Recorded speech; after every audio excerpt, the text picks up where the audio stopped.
بالحج يأتوك رجالا وعلى كل ضامر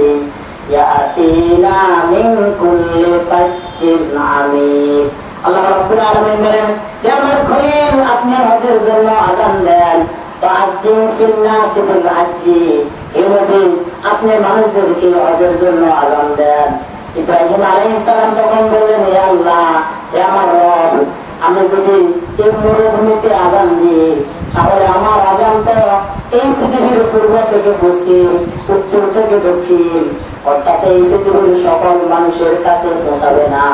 ইব্রাহিম আলাইহিস সালাম যখন আল্লাহর কাছে ফরিয়াদ করলেন আল্লাহ তাআলা তখন ইব্রাহিম আলাইহিস সালামকে বললেন হে আমার নবী ইব্রাহিম আযান দেওয়ার দায়িত্ব হচ্ছে তোমার আর এই পৃথিবীর পূর্ব থেকে পশ্চিম উত্তর থেকে দক্ষিণ সকল মানুষের কানে কানে পৌঁছে দেওয়ার দায়িত্ব হচ্ছে আমার সুবহানাল্লাহ ইব্রাহিম আলাইহিস সালাম যখন মাকাম ইব্রাহিমে দাঁড়িয়ে আযান দিলেন আবার কোন কোন বর্ণনা আছে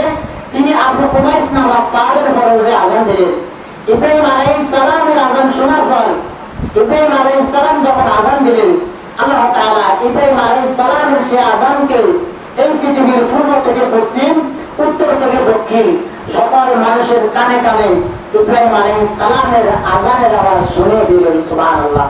আল্লাহ তাআলা বললেন ইব্রাহিম আলাইহিস সালামের আযান শোনার পর যারা লাব্বাইক বলেছিল